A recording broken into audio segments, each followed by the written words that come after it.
The watch of Agent Gibbs. The spark. He was not the biggest in the litter, nor was he the loudest. But he was the one who wouldn't let go.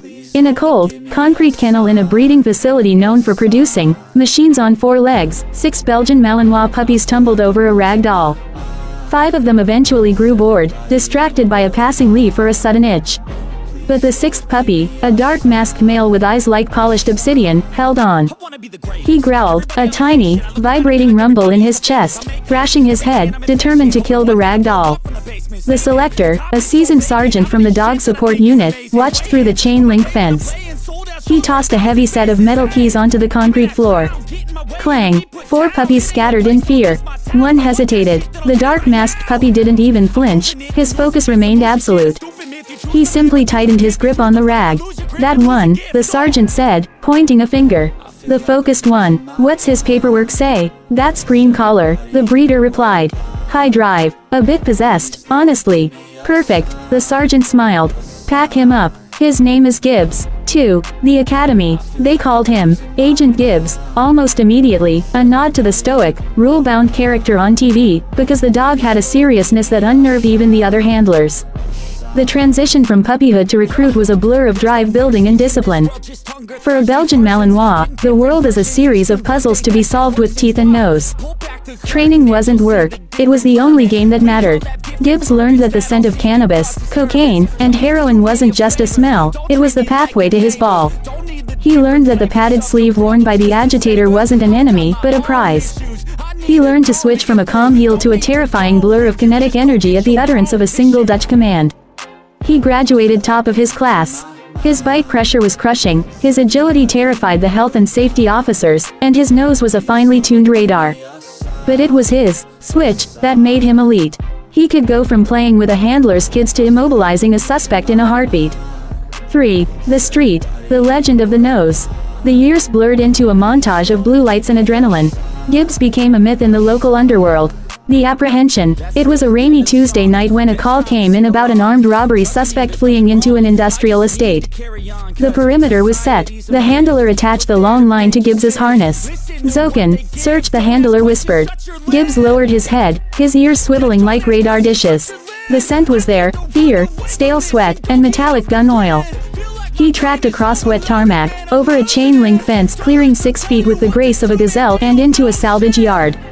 The suspect was hiding inside the crushed shell of an old sedan, weapon drawn. Gibbs didn't bark. He froze, his body rigid, pointing like an arrow. When the tactical team moved in, the suspect bolted. Stellan. Gibbs became a fur missile. He covered 30 yards in seconds. The impact was distinctive, a thud of muscle against body, followed by the suspect's cry. Gibbs held the arm, ignoring the kicks, ignoring the screaming, until his handler arrived. The suspect was in custody. Gibbs just wagged his tail, looking for his toy. The nose. Then there were the quiet searches. The raids on suspected stash houses. Gibbs would trot through cluttered living rooms, ignoring the cat hissing on the sofa, ignoring the half-eaten food. He worked the room grid by grid. At a house notorious for distribution, officers had searched for an hour and found nothing. Gibbs was brought in. He did 1 lap of the kitchen, stopped at a heavy oak cupboard, and sat down. He stared at the wood, his gaze intense. The passive alert. Good boy, the handler murmured. Behind the false back of the cupboard, wrapped in foil, vacuum sealed in plastic, and buried in coffee grounds to mask the scent, was 2 kilos of cocaine. Gibbs had smelled it through the layers. He didn't care about the drugs, he just wanted his rubber ball. IV. The toll. For 8 years, Agent Gibbs served.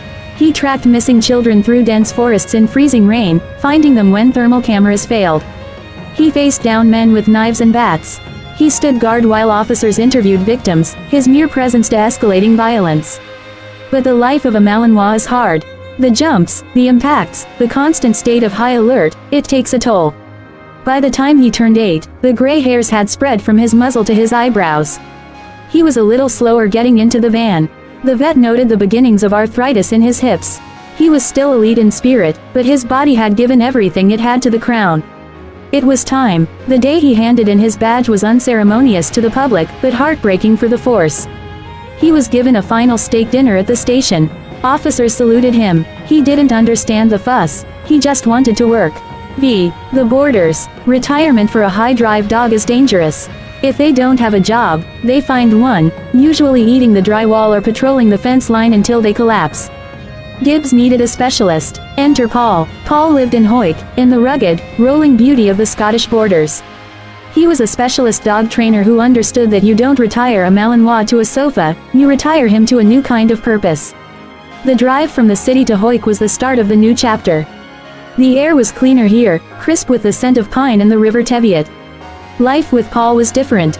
There were no sirens, no shouting men, no biting, but there was structure. "Come on, old lad," Paul would say in the mornings, lacing up his boots. Gibbs, now gray-faced but dignified, would stretch, his old joints clicking, but his tail thumping a rhythm against the floor. They walked the hills around Hoyt. For Gibbs, this was heaven. The wind carried scents of sheep, badger, and fox, a tapestry of smells far more interesting than gunpowder and fear. Paul played games with him, hiding balls in the tall grass, keeping Gibbs's mind sharp even as his legs slowed down. In the evenings, Gibbs lay by the wood burner in Paul's cottage. He no longer slept with one eye open, waiting for the radio to crackle. He slept deeply, his paws twitching as he chased dream criminals across dream fields. Sometimes, when the wind howled down the valley, Gibbs would lift his head and look toward the door, the old agent reawakening for a split second. Paul would rest a hand on the dog's broad, scarred head. At ease, Gibbs, Paul would whisper, "Shift's over," and the elite police K9, the nightmare of criminals and the savior of the lost, would lay his head back down, finally knowing peace in the quiet hills of the borders.